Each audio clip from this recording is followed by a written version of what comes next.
Stonewall, A Building, an Uprising, a Revolution, by Rob Sanders and illustrated by Jamie Kristoff.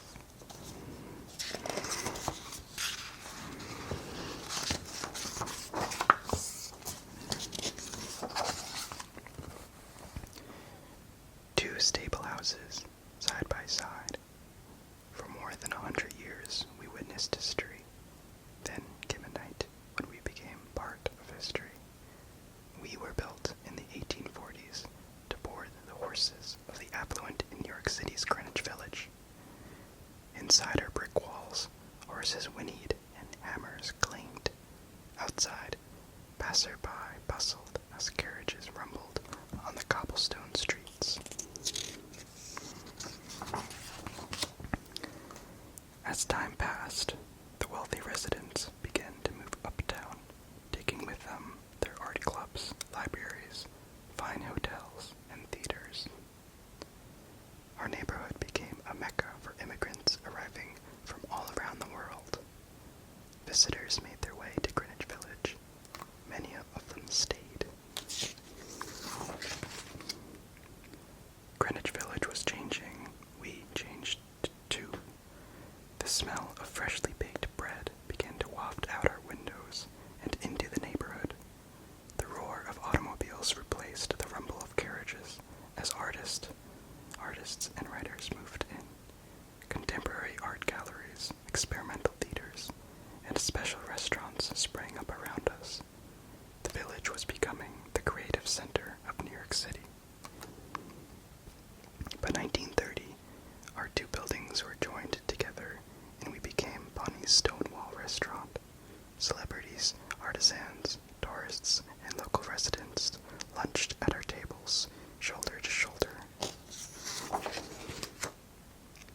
Greenwich Village was a place where you could be yourself and where being different was welcomed and accepted.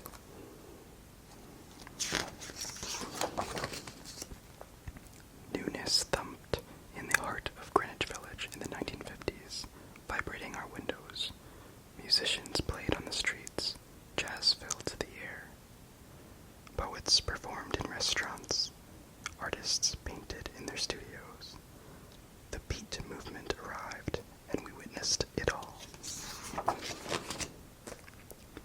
Leading up to the 1960s, our neighborhood welcomed gays and lesbians, men who loved men, and women who loved women. We were a home for people who were told they didn't fit in or belong.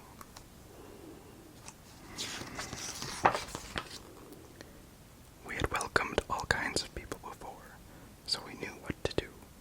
In 1967, we swung open our doors and became the Stonewall Inn. Gay men and women from throughout the city and the country came to meet old and new friends, free to be themselves inside our walls. Women and men, young and old, teenagers, transgender people, drag queens, veterans, business people, students, people of different colors, religions, and cultures, gathered, chatted, laughed, and danced under our roof.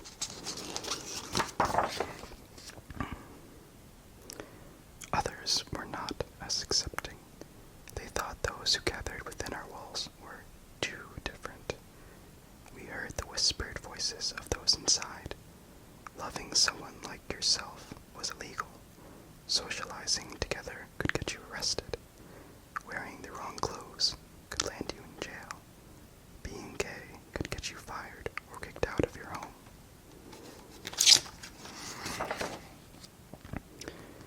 Some nights we heard fists pounding on our doors, felt angry footsteps stomping across our floor, and saw flashes of glaring light as the police arrested some of those inside. After each raid, those who hadn't been arrested left quietly, angrily, disappearing into the darkness. We stood tall and kept opening our doors. People kept coming. But the police raids kept coming too. We couldn't stop them. In the steaming early morning hours of June 28th, 1969, under a nearly full moon, another raid began. "Police," a voice shouted. "We're taking the place."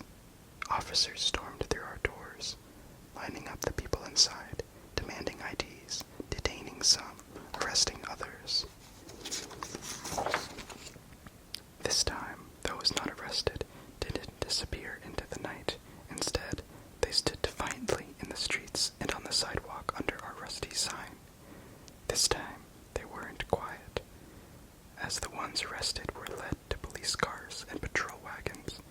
The anger of the growing crowd was lit. "Why don't you do something?" yelled one woman as she was forced into a police car. Immediately, the spark of anger grew into a smoldering resistance. Shouts and screams echoed off bricks, fists thrust in the air. We saw the faces of the crowd and felt their rage. The Stonewall uprising had begun.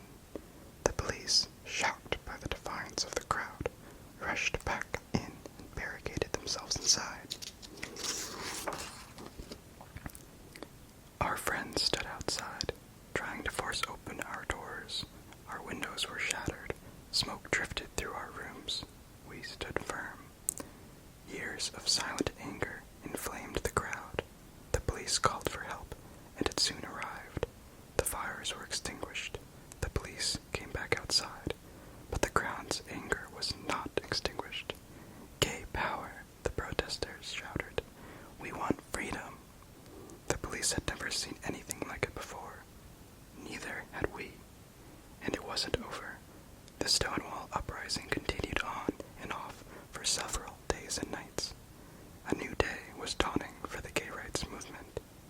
The change had begun here, inside our walls, at Stonewall Inn.